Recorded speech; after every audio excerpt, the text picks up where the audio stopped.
Fala galera, mais um vídeo rolando aí, beleza? Como eu prometi na última aula lá, na última videoaula, o microfone aí com o upgrade deu uma melhorada aí no áudio de vocês, beleza? Espero que esteja saindo melhor agora o áudio para vocês. Já começando aí com uma propagandazinha, beleza? Uma homenagem à LASIM, a Liga Acadêmica de Saúde Integral da Mulher, tá? Você pode procurar aí tanto no Instagram, YouTube também tá com um canal bom aí, tá? Só pesquisar aí LASIM, vou colocar aqui, mais ou menos aqui assim, tá? A informação para você procurar pela internet mesmo. E se você for acadêmico de qualquer área da saúde e morar na região metropolitana de Belém, pode estar procurando aí também, de repente, fazer parte, tá? Se informando quando vai ser o próximo processo seletivo, enfim. Tá uma liga bem massa, que faz umas discussões bem importantes e acrescenta muito para a formação de todo profissional da saúde. Tá, mas voltando aqui, a gente vai estar dando continuidade, tá? Nesse assunto de microbiologia.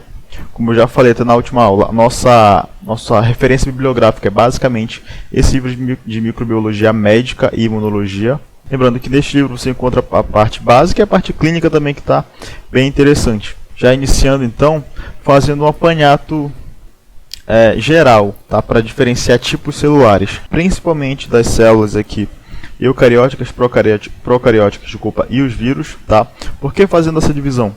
Porque a própria literatura que a gente está trabalhando, ela coloca os micro-organismos que causam patógenos sendo os 5, né? Protozoários, eumintos, fungos, bactérias e vírus, tá?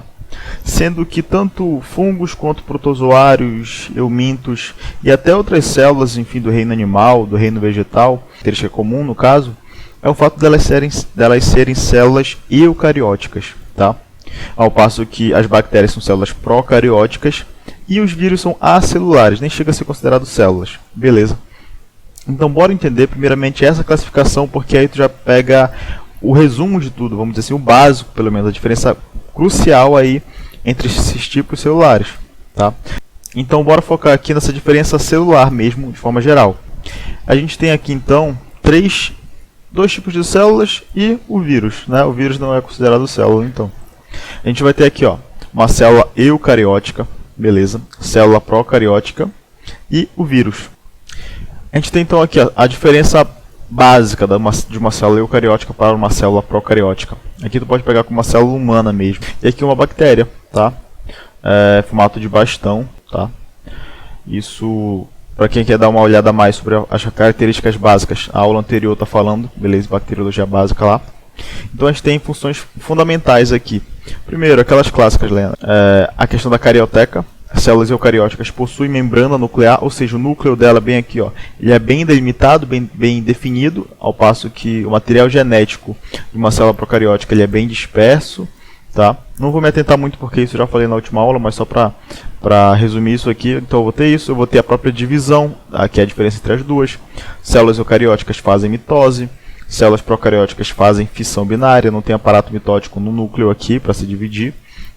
Outra coisa também, organelas, tá? As células eucarióticas têm uma complexidade maior de organelas. Já vou ter mitocôndria, produção de energia, eu vou ter ribossomo para construção de proteínas. Aqui na célula procariótica eu também tenho ribossomo, a diferença é que os ribossomos aqui são tamanhos maiores, 80S mais ou menos, aqui já são menores, 50, 70S, beleza? Então é uma diferença estrutural, mas há ribossomos nas duas células, além de outras organelas mais complexas, que dá complexidade para a célula eucariótica, que eu não vou ter aqui, tá? Basicamente diferenças aí entre células humanas e células bacterianas. Há outras, enfim, mas o que eu foquei bem mais na aula passada. O que eu quero destacar aqui é a diferença dessas duas para o próprio vírus. E por que também dar uma elucidada na discussão de o vírus nem ser considerado célula e nem ser considerado ser vivo. Primeiramente, para ser considerado ser vivo, o camarada aí precisa construir a sua própria estrutura proteica, esse metabolismo, e conseguir se multiplicar sozinho, tá? Basta utilizar um nutriente do meio ali, enfim, ter um metabolismo realmente e multiplicação. Coisa que célula eucariótica faz tranquilamente e célula bacteriana também. Principalmente por conta da organela aqui, ó, os ribossomos. São nos ribossomos, tanto células eucarióticas quanto procarióticas, que são construídas as proteínas. Tem todo um processo genético que para a gente não vai ser tão interessante agora, tá? De construção, de leitura de DNA e RNA, fazendo essa leitura em RNA mensageiro, indo lá para os ribossomos, beleza, retículo plasmático rugoso, construção de proteínas, enfim.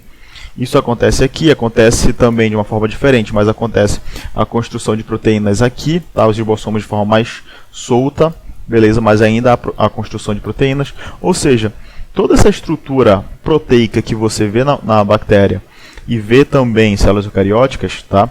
Tudo isso a própria célula que produz. Basta ter os nutrientes aqui e ela consegue fazer essa produção.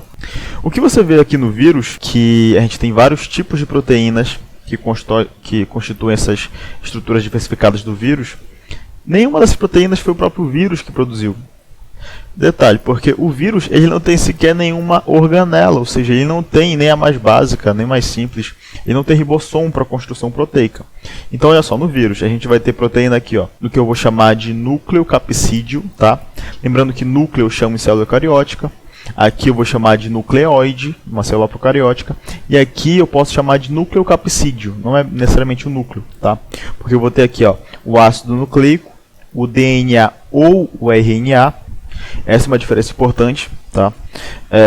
Há literaturas que colocam o citomegalovírus aí nessa discussão, ele sendo exceção.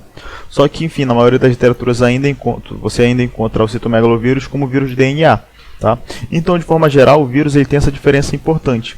Ou ele é de DNA ou de RNA, ao passo que as outras não, sempre tem ambos, beleza? Isso é bem lógico por conta de produção de proteína, tá? Tu precisa ter esse DNA transcrito em RNA para produzir proteína pelo ribossomo.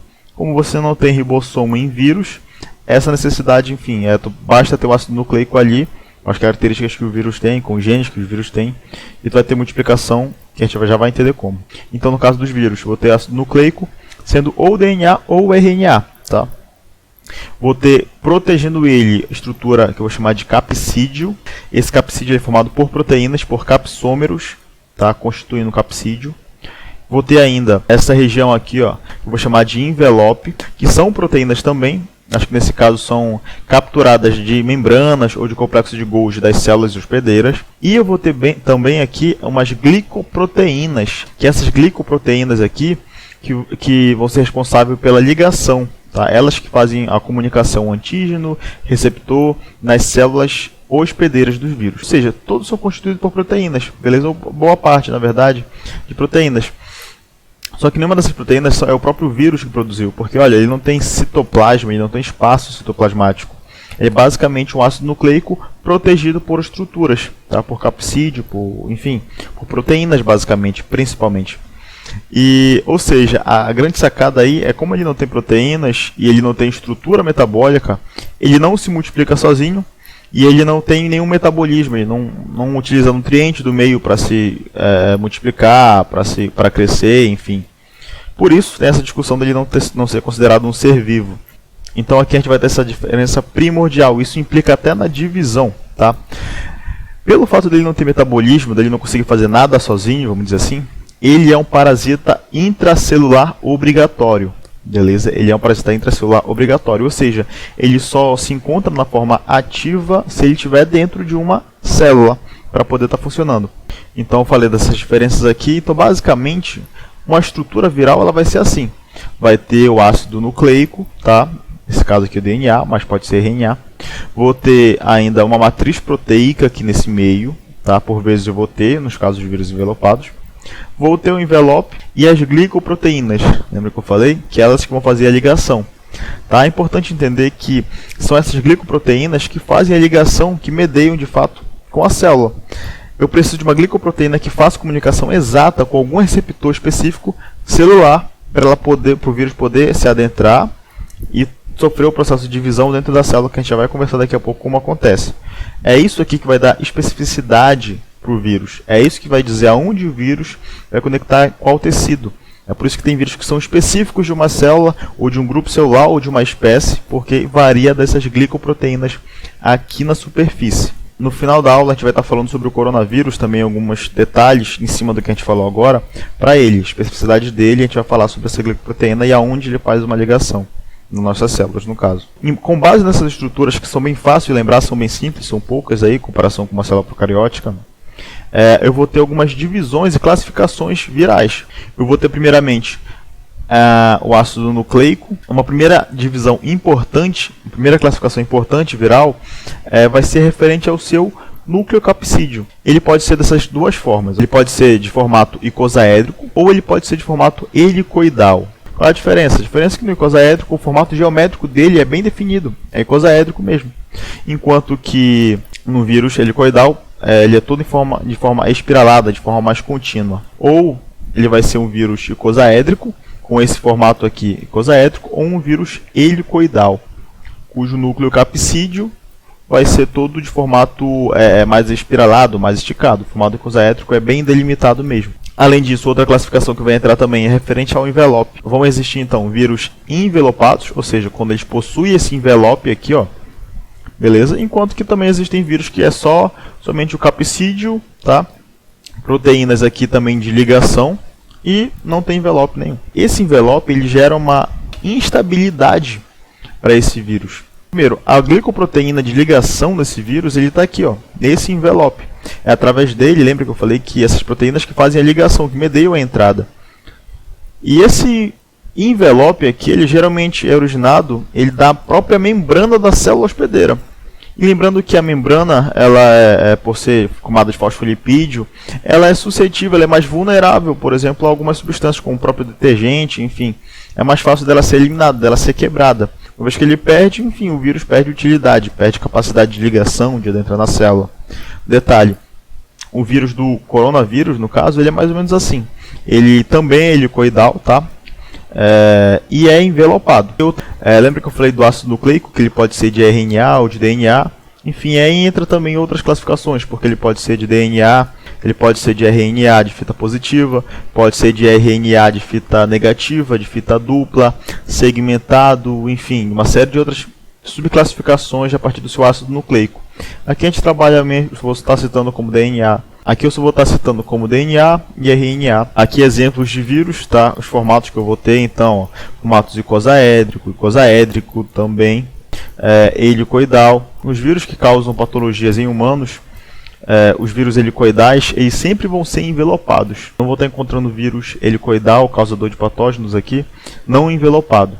Ao passo que os icosaédricos não, tem tanto envelopado, não envelopado, tá? Tem esse detalhezinho aí. Então o formato deles é bem diversificado, mas sempre nessa classificação: icosaédrico, helicoidal ou de formas que fogem disso, que é o caso do bacteriófago, tá? Que a gente vai conversar depois, que foge um pouco dessa classificação. Então, como eu falei para vocês, ele não tem organela, não tem estrutura para metabolismo próprio, não se multiplica sozinho. Como o vírus ele não tem proteína e não tem um arcabouço metabólico, ele não consegue fazer divisão sozinho, o processo pelo qual ele constrói suas proteínas, principalmente isso, constrói suas proteínas e faz essa multiplicação, é todo através do maquinário de organelas da célula hospedeira. Então, como é que acontece? Primeiro eu vou ter aqui o processo de adsorção, tá? Aqui o vírus ele fazendo sua ligação através das suas glicoproteínas com algum receptor específico. Aqui vamos dar exemplo as células humanas mesmo, tá? Algum receptor específico na membrana plasmática, beleza? Lembrando que esses receptores não estão lá esperando o vírus, geralmente eles possuem outra função no qual o vírus se aproveita. Exemplo, a gente tem o vírus do HIV, que se liga no receptor CD4 do linfócito. No próprio vírus, no coronavírus, do SARS-CoV-2, o receptor dele, a estrutura S, vai se ligar com o receptor do ECA2, beleza? Que a gente já vai entender como é que isso acontece. Ou seja, são receptores que estão ali para exercer uma outra função, pelo qual o vírus se utiliza disso para ser sua porta de entrada, sua chave de entrada, na verdade. Então tem a penetração e o desnudamento, tá? O desnudamento vai ser a liberação do ácido nucleico viral. Lembrando que ele pode ser de DNA ou de RNA. Isso aqui pode estar acontecendo tanto diretamente no citoplasma, ou outros mesmo dentro do núcleo. E dependendo se o vírus for de DNA ou de RNA, vai estar acontecendo a transcrição. Tá? Por exemplo, se ele for um vírus de DNA, ele precisa utilizar proteínas da célula hospedeira de forma geral, da célula hospedeira para transcrever o seu DNA em RNA, para servir como DNA, como RNA mensageiro, para ir até os ribossomos, e os ribossomos da célula hospedeira construírem todo aquele arcabouço de proteínas que os vírus utilizam. Aí ele constrói aquelas proteínas, há o processo pelo qual os vírus adquirem aquelas proteínas como seu maquinário mesmo, enfim, são envolvidos por ele, e a partir dali há a liberação. Tá?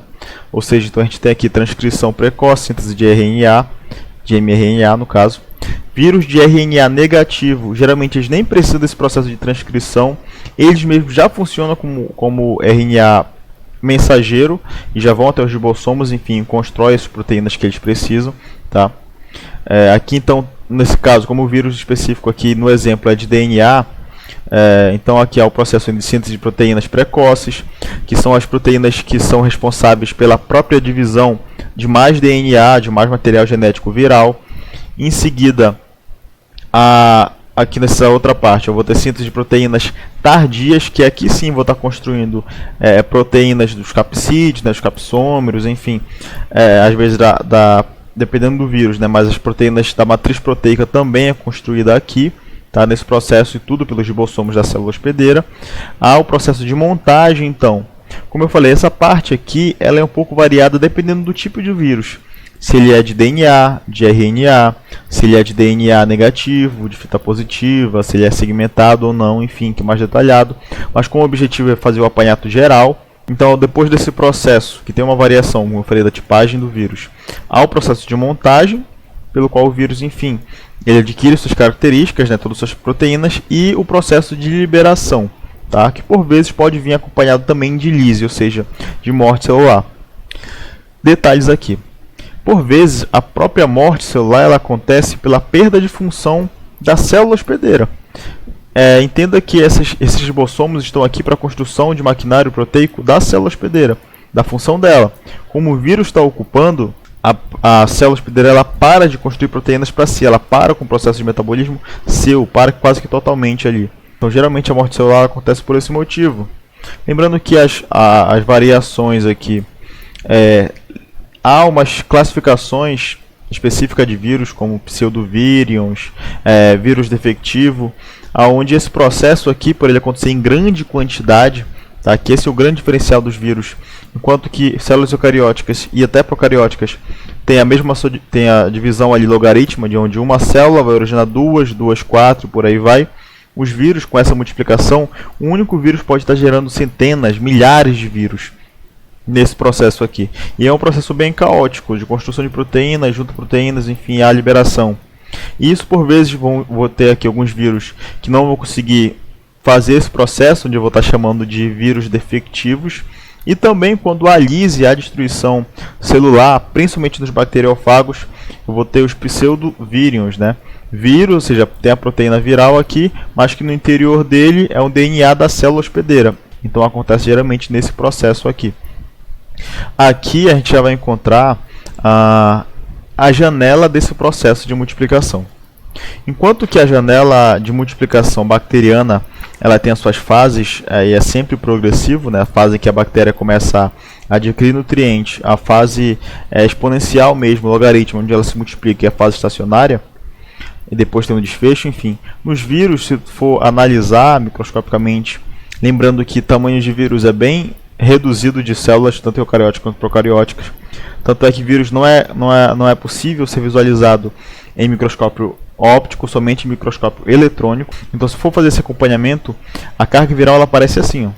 Então, aqui um único, há o que a gente chama de período de eclipse, tá? Onde é todo esse processo aqui, ó, que culmina aqui, ó, no desnudamento viral, da feita que ele entra no citoplasma e ele libera somente seu DNA, a estrutura viral some, tá? É só o DNA que está aqui. Então, tu não visualiza vírus formado. É esse período aqui que a gente chama de período de eclipse. Eu estou vendo somente estrutura, somente o ácido nucleico viral. Tu não vê estruturas aqui proteicas. Da feita que há a montagem, ou seja, em todos esses passos aqui, aí sim eu começo o período já de crescimento viral. Detalhe que de um saíram aqui centenas, um exemplo, beleza, um rendimento aqui extraordinário de multiplicação, coisa que a gente não vê em bactérias e outras células eucarióticas. Tranquilo? Outro detalhe também aqui, que essa linha tracejada é o ácido nucleico, que a multiplicação dele, enfim, já inicia antes que a própria multiplicação viral, obviamente, tá? Vou ter grande carga de ácido nucleico para depois ter a montagem dele e a liberação extracelular. Tranquilo? Um detalhe aqui, ó. Lembra que eu falei da questão do envelope? No caso daqui desse primeiro vídeo, que ele não é... desse primeiro vírus, que ele não é envelopado. Quando há a presença do envelope, acontece dessa forma. Todo o processo de montagem, similar ao que a gente falou agora há pouco. E o envelope viral, ele vai ser daqui, ó. Da membrana nuclear, membrana plasmática viral. Alguns vírus vão estar pegando esse envelope, algumas exceções, da própria membrana nuclear da célula hospedeira. Alguns também do complexo de Golgi, que é o caso do coronavírus, beleza? O envelope dele é do complexo de Golgi, que a própria estrutura é similar à membrana plasmática, tá? Além desse processo em células eucarióticas, né, de multiplicação, de adsorção, enfim, de infecção viral, há também vírus que infectam bactérias, ou seja, infectam células procarióticas. Esses vírus eu vou estar chamando então de bacteriófago, tá? Ou bacteriófago, enfim. A estrutura viral, então, desse vírus em específico é assim. Eu vou ter aqui ainda o ácido nucleico, vou ter esse capsídeo aqui, tá? Esta região, no caso essas fibras que fazem a comunicação, que elas que aderem à camada externa da bactéria, da célula procariótica, beleza? Eu vou ter aqui essa região de lâmina, tá? Que é esta região que contém uma enzima chamada lisozima. Essa enzima que é responsável pela degradação do peptídeo-glicano, que é a estrutura que existe somente em células procarióticas, somente em bactérias, tá? E que dá proteção a essas bactérias. Um detalhe, essa lisozima a gente também secreta em mucosas, em trato respiratório, tá? Porque essa lisozima, pelo fato dela degradar, isso dá uma proteção para a gente contra essas bactérias. Uma vez que eu degrado essas bactérias aqui, eu falei isso na última aula, ela fica muito suscetível à pressão osmótica, dependendo do local, né? Enfim, que ela tiver, dependendo do sítio que ela tiver infectado. Então ele usa essa mesma enzima para degradar essa camada densa de peptídeo-glicano e secretar aqui no seu interior somente o seu ácido nucleico. Um detalhe interessante que acontece com esses vírus bacteriófagos. O ciclo que ele pode tomar, o caminho que ele pode tomar são dois. Onde eu vou estar chamando de ciclo lisogênico, tá? Que enfim, que a gente já vai conversar daqui a pouco, e o ciclo lítico. O ciclo lítico foi o que a gente já falou. Todo o processo de infecção viral, o ácido nucleico do vírus trabalhando com os ribossomos da célula hospedeira, no caso aqui em específico das bactérias, a construção das proteínas para os vírus e depois a liberação, esse processo eu vou estar chamando de ciclo lítico. Os bacteriófagos também podem estar fazendo ciclo lisogênico, onde eles vão estar entrando na bactéria pelo mesmo processo, só que o DNA viral, detalhe, ele se liga ao DNA bacteriano, formando um DNA só. Isso tem uma relevância clinicamente ali. Primeiro, algumas bactérias conseguem produzir toxinas a partir dessa junção de ácido nucleico, junção de DNA aqui, de vírus, do bacteriófago, com o DNA bacteriano. Isso é interessante, elas passam a adquirir propriedade após essa junção de DNA. Como eu já falei, as toxinas, algumas toxinas causadoras de sepsis, muitas vezes, acontecem através dessa ligação. Lembrando que é uma das formas que as bactérias fazem sua fisiopatologia. Eu falei isso na última aula também. Elas podem estar fazendo isso pela liberação de toxinas, pelo próprio processo inflamatório do corpo humano, como tentativa de resposta, está iniciando o processo de fisiopatologia. Então isso aqui tem uma relevância, tá? Lembrando que isso aqui também pode ser, feita que essa ligação acontece, esse fragmento de DNA viral, vou estar chamando de prófago, beleza? E ele pode ser liberado novamente através de irradiação ultravioleta. Da feita que sofre esse estímulo por irradiação, ele pode, enfim, se desconectar novamente e dar sequência aqui no mesmo ciclo lítico. Você se desconecta, constrói proteínas para si e depois libera, geralmente ocasionando enlise nessas células bacterianas. Tranquilo? Bem interessantão aí. No caso dos coronavírus aqui, cara, em específico, eu vou ter aqui então o núcleo capsídeo dele de formato helicoidal, tá? Aqui o ácido nucleico, tudo encoberto por capsômeros, em formato espiralado. Eu vou ter também aqui um envelope, tá, de proteção. Beleza, que agora a gente já sabe. Funções aqui, proteção do ácido nucleico, envelope que comporta boa parte das proteínas, principalmente as glicoproteínas aqui, ó, ou estrutura S de spike, tá? Isso aqui que em microscopia eletrônica vai estar esse formato aqui mais espinhal, similar a uma coroa, daí vem o nome, né, de coronavírus. Aqui nessa imagem, que foi adquirida através de microscopia eletrônica, pode ver primeiramente diferença de tamanho, né? Que a gente usa as imagens similares ali, proporcionais de forma didática, mas tu vê aqui o momento de infecção, tá? Ou liberação viral, beleza? Aqui uma célula humana, tá? Parte de tecido humano, e aqui partículas virais, são vírions, beleza? Fazendo todo aquele processo que a gente já falou, tá?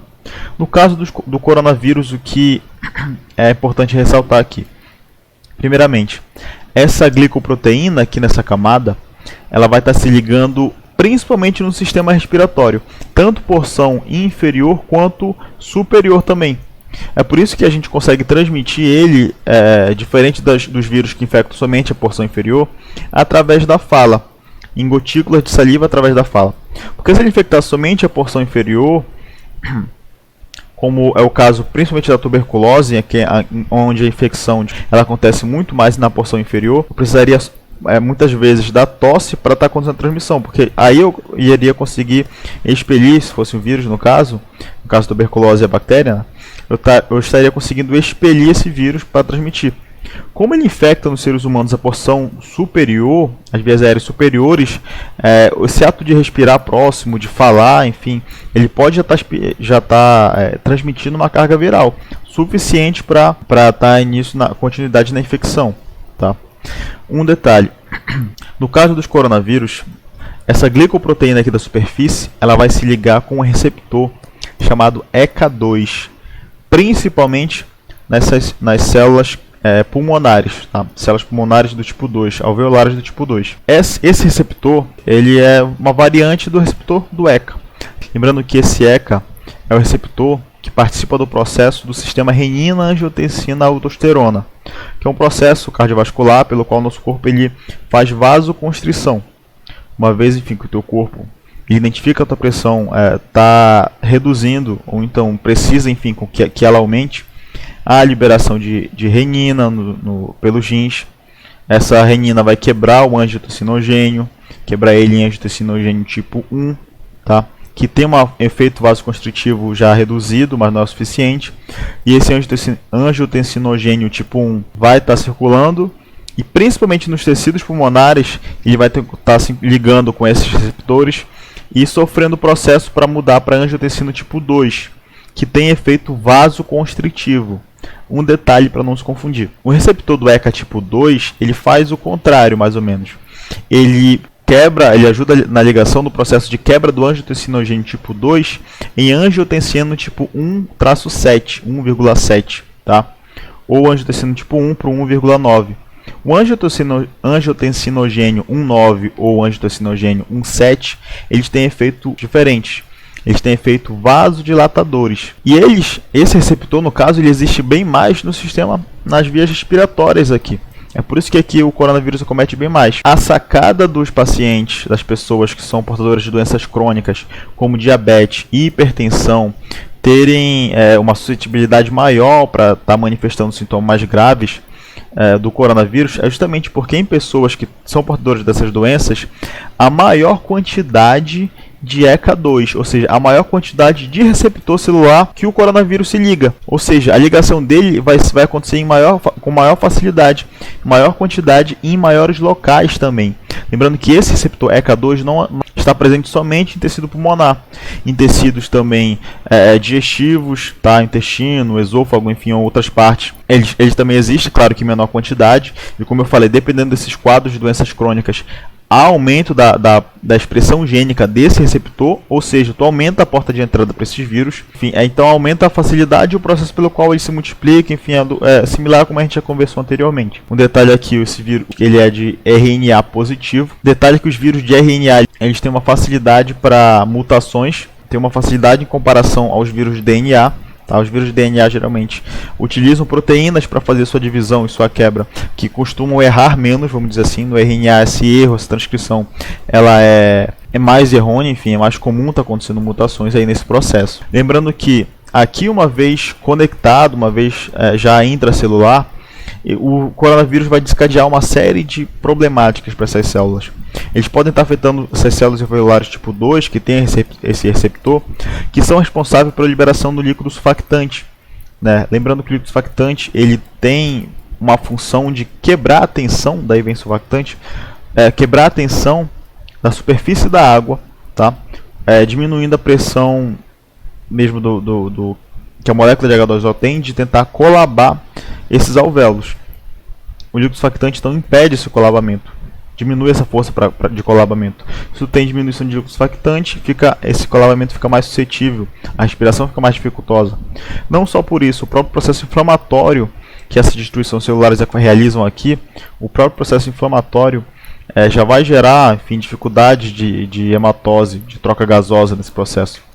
A resposta inflamatória generalizada, como eu falei, a infecção ela não acontece só em via respiratória, pode estar acontecendo também em outros órgãos. Essa resposta inflamatória generalizada é responsável por uma série de outras manifestações clínicas do coronavírus, como a facilidade de coagulação, né? Há uma série de liberação de citocinas, interleucina, enfim, 1, 8, 6, que geram uma resposta inflamatória bem grande. Identifica isso no PCR, proteína C reativa liberada pelo fígado, tá? Que é uma proteína que é liberada em situações de inflamação, ou seja, é uma resposta inflamatória generalizada, que daí vem os riscos de coagulação também aumentados na fisiopatologia do coronavírus. A defesa, enfim, a gente vai fazer uma aula sobre imunologia de forma geral, mas para os vírus, uma forma de defesa que a gente tem mais caracterizada aí é o processo, primeiramente, da utilização dos interferons, das moléculas de interferons, uma vez que naquele intervalo de produção de proteínas virais, pensa que aquelas proteínas que ficam na superfície, elas que se conectam às células do hospedeiro. E são elas também que dizem o sorotipo do vírus. Uma vez que tuas células de defesa decoram a característica daquela proteína, daquelas proteínas superficiais, é através dela que o teu corpo vai identificar como antígeno e vai produzir anticorpos, ou seja, vai produzir, enfim, toda aquela cascata de imunológica que a gente vai conversar em próximas aulas, tá? E uma vez que, quando essas proteínas são identificadas intracelulares ali, elas estão presentes naquele processo de multiplicação, naquele intervalo, o corpo muitas vezes, como forma de resposta, acaba prendendo essas proteínas aqui e liberando essas moléculas de interferon. Esse interferon ele sinaliza as células vizinhas, as células que estão próximas ali, prepararem para a infecção viral. Já avisa para o corpo que tem vírus presentes ali. Além disso, também, nesse processo ainda de resposta que a gente vai explorar em outras aulas, ela manda o comando para a célula para entrar em processo de apoptose. Tá? O que é a apoptose? A apoptose é a morte celular programada. A célula, como uma forma de se defender dessa infecção viral, ela entra em uma morte celular programada. As resultantes dessa apoptose, enfim, vão servir também essas proteínas que vão ser agrupadas aqui, liberadas com essa morte celular, vai servir mais ainda como estímulo de defesa. Uma forma da gente estar alertando, das células estarem alertando para as células de defesa patrulhadores ali que estiverem próximo, que há contaminação viral, enfim, dependendo da virulência, dependendo de uma série de fatores, essa resposta imunológica pode ser efetiva ou não. Então, pessoal, foi de forma geral ali que a gente trabalhou isso aí, como eu falei, virologia básica, critério principalmente de diferenciação viral para células de fato, tá? Multiplicação, estrutura, enfim, esse que era o foco da aula de forma básica e resumida. Qualquer dúvida, comenta aí ou entre em contato, a galera que tem meu contato que é daqui mesmo, entre em contato que a gente esclarece. Beleza? Valeu!